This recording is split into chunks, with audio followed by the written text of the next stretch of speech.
Welcome to a day in Ammu's life. எல்லாரும் எப்படி இருக்கீங்க? இன்றைக்கி என்னோட ஸ்டைலில் என்ன ரெசிபி பார்க்க போகிறோம் பார்த்தீங்கன்னா, ஒரு ஹெல்த்தியான ஈவினிங் ஸ்நாக்ஸ் அரிசி மாவில் எப்படி செய்ய போகிறோன்னு பார்க்க போகிறோம். கண்டிப்பாக இப்போ நான் செய்கிற மாதிரி நீங்கள் வீட்டில் ஒரு தடவை ட்ரை பண்ணி பார்த்துட்டு எனக்கு எப்படி இருக்குன்னு கமெண்ட் பண்ணுங்கள், மறக்காமல் லைக் பண்ணுங்கள். ரொம்ப ஈஸியாக டேஸ்டியாக ஹெல்த்தியாக செய்யக்கூடிய ஈவினிங் ஸ்நாக்ஸ். சரி வாங்க எப்படி செய்யலான்னு பார்க்கலாம். ஒரு பெரிய பவுல் எடுத்துக்குங்க. பவுலில் 2 கப் அரிசி மாவு ஆட் பண்ணிக்கோங்க. 2 பெரிய வெங்காயம் தோல் உரித்து வாஷ் பண்ணி கட் பண்ணி வச்சுருக்கேன் பொடியாக, அதையும் சேர்த்து ஆட் பண்ணிக்கோங்க. ஆனியன் சேர்த்த பிறகு அப்படியே நல்லா கலந்து விடுங்க. ஆனியனில் எப்போவுமே ஈரப்பதம் இருக்கும், அதனால் நல்லா மாவில் அப்படியே கலந்து விடுங்க. ஏன்னா எடுத்த உடனே நம்ம வாட்டர் ஆட் பண்ணக்கூடாது. அப்புறம் ஒரு உருளைக்கிழங்கு எடுத்துக்கோங்க. அதை வாஷ் பண்ணி தோல் சீவி எடுத்துக்கோங்க. அந்த உருளைக்கிழங்கு நல்லா துருவி எடுத்துக்கோங்க. அதையும் இதில் சேர்த்துக்குங்க. துருவன உருளைக்கிழங்கு சேர்த்த உடனே நல்லா கலந்து விடுங்க. ஆல்ரெடி நம்ம பார்த்திங்கன்னா வெங்காயம் சேர்த்துருக்கோம், அது கூடவே இந்த துருவன உருளைக்கிழங்கையும் ஆட் பண்ணிட்டோம். அதுக்கப்புறம் ஒரு 2 கேரட்டை வாஷ் பண்ணி எடுத்துக்கோங்க. 2 கேரட்டை துருவிட்டு அதையும் இதில் ஆட் பண்ணிக்கோங்க. கேரட்லேயும் பார்த்திங்கன்னா ஈரப்பதம் இருக்கும், நம்ம ஆல்ரெடி சேர்த்த உருளைக்கிழங்குலேயும் பார்த்திங்கன்னா ஈரப்பதம் இருக்கும். அதனால எல்லாத்தையும் ஃபஸ்ட்டு நல்லா அப்படியே கலந்து விட்டுக்கணும். நாம் இதெல்லாம் சேர்க்குறதுக்கு முன்னாடி வாட்டர் ஆட் பண்ணிட்டா ரொம்ப லூஸ் ஆகிடும், போட முடியாது போண்டா பிடிச்சி. இப்போ கேரட்டு நல்லா கலந்து விட்டாச்சு. இப்போ கட் பண்ணி வச்சுருக்க 2 பச்சை மிளகாய் ஆட் பண்ணிக்கோங்க. வாஷ் பண்ணி வச்சுருக்க கருவேப்பிலை ஆட் பண்ணிக்கோங்க. அதுக்கப்புறம் வாஷ் பண்ணி வச்சுருக்க கொத்தமல்லி பொடியாக கட் பண்ணி வச்சுருக்க அதையும் சேர்த்து ஆட் பண்ணிக்கோங்க. இது 2த்தையும் சேர்த்த உடனே மறுபடியும் நல்லா கலந்து விடுங்க. நாம் போட்ட இன்க்ரீடியன்ஸ் எல்லாமே நல்லா அப்படியே ஒன்றோட ஒன்று கலந்து இருக்கணும்.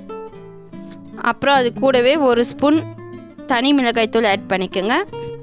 அப்புறம் அது கூடவே ஒரு பிஞ்ச் ஜீரகத்தூள் ஆட் பண்ணிக்கோங்க. ஜீரகத்தூள் சேர்த்துக்குங்க, ரொம்ப நல்லது. அது கூடவே பெருங்காயத்தூள் ஆட் பண்ணிக்கோங்க. அப்படியே தூண மாதிரி ஆட் பண்ணிக்கோங்க, எல்லா சைடும் படுற மாதிரி. அப்புறம் இதுக்கு தேவையான அளவு உப்பு ஆட் பண்ணிக்கிறோம். 2 ஸ்பூன் சால்ட் ஆட் பண்ணிக்கோங்க. இப்போ உப்பு சேர்த்த பிறகு எல்லாத்தையும் சேர்த்து நல்லா அப்படியே கலந்து விடுங்க. நம்ம போட்ட மசாலாலாம் போயிட்டு ஒட்டணும், அதனால் நல்லா அப்படியே கலந்து விடுங்க. கண்டிப்பாக நீங்கள் ஈவினிங் டைமில் இந்த மாதிரி ஸ்நாக்ஸ் செஞ்சு கொடுங்க. ரொம்ப ஹெல்த்தியான ஸ்நாக்ஸ். இதில் நம்ம கேரட்டும் சேர்த்துருக்கோம், உருளைக்கிழங்கும் சேர்த்துருக்கோம்.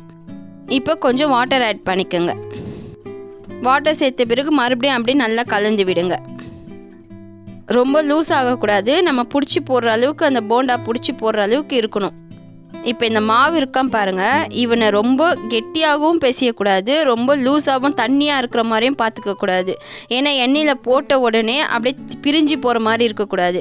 ஏன்னா அவனுக்குன்னு ஒரு பக்குவம் இருக்கும், அந்த பக்குவத்தில் தான் நம்ம பதமாக பார்த்து பண்ணணும். போண்டா பிடிக்கிற பதத்துக்கு மாவு வந்துடுச்சு. இப்போ ஸ்டவ்வில் ஒரு கடாய் வச்சுட்டு ஆயில் போடுங்க. இப்போ நல்லா ஆயில் சூடாகட்டும். இப்போ நல்லா ஆயில் சூடாகிட்டுருக்கு. பக்கத்துலேயே மாவு எடுத்து வச்சுக்கோங்க. இப்போ போண்டா பிடிக்க ஸ்டார்ட் பண்ணிவிடுங்க. நல்லா அப்படியே கையில் உருளியாக நல்லா அப்படியே போண்டா ஷேப் வர மாதிரி நல்லா உருட்டி எடுத்துக்கோங்க. நல்லா உருட்டி எடுத்துகிட்டு இப்போ நல்லா எண்ணெய் காஞ்சி போயிடுச்சு.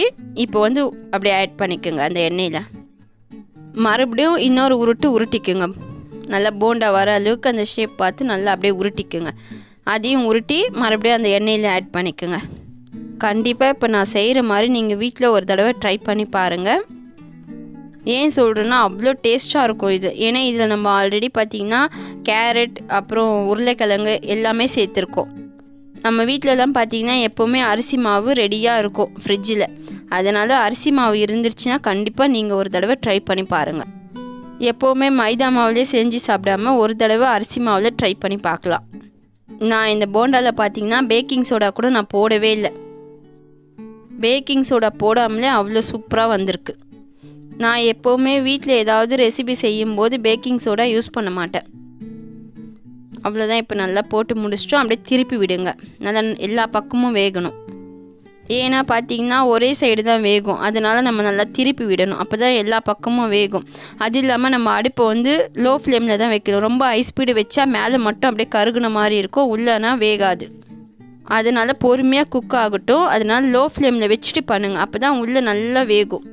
அப்படி நம்ம வேகாமல் எடுத்துட்டா உள்ளே பார்த்திங்கன்னா ஃபுல்லாக மாவாக இருக்கும், நம்ம செஞ்சது ஃபுல்லாகவே வேஸ்ட்டாக போயிடும். அதனால் இதெல்லாம் கொஞ்சம் பார்த்து கேர்ஃபுல்லாக பண்ணுங்கள். ஃபஸ்ட்டு ஒரு 5 போண்டா நம்ம போட்டுட்டோம். மறுபடியும் நம்ம உருட்டி இன்னொரு போண்டா நம்ம போட போகிறோம். ஏன் இப்போ இந்த ஈவினிங் ஸ்நாக்ஸ் பண்ணுறேன்னு பார்த்தீங்கன்னா, இப்போ எல்லா பிள்ளைகளுக்கும் அரையாண்டு தேர்வு நடந்துக்கிட்டு இருக்குது.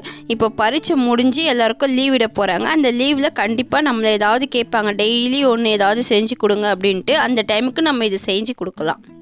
அப்போ நம்ம வெளியே வாங்கி கொடுக்க வேணாம், ஈஸியாக நம்ம வீட்டிலே செய்யலாம். அதுவும் ரொம்ப ஹெல்த்தியான ஸ்நாக்ஸ். நீங்கள் இப்போ நான் செய்கிற மாதிரி நீங்கள் செஞ்சு பிள்ளைங்களுக்கு கொடுங்க, கண்டிப்பாக வந்து நல்லாயிருக்கு சொல்லுவாங்க. இன்னொரு தடவை செஞ்சு கொடுங்க மம்மின்னு கேட்பாங்க. அந்த அளவுக்கு ரொம்ப டேஸ்டியாக இருக்கும் இது.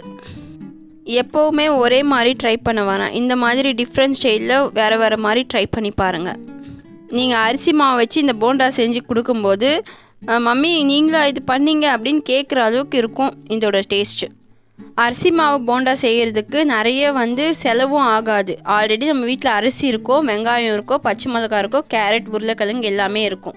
ரொம்ப கம்மியான செலவில் ஈவினிங் ஸ்நாக்ஸ் அரிசி மாவில் போண்டா.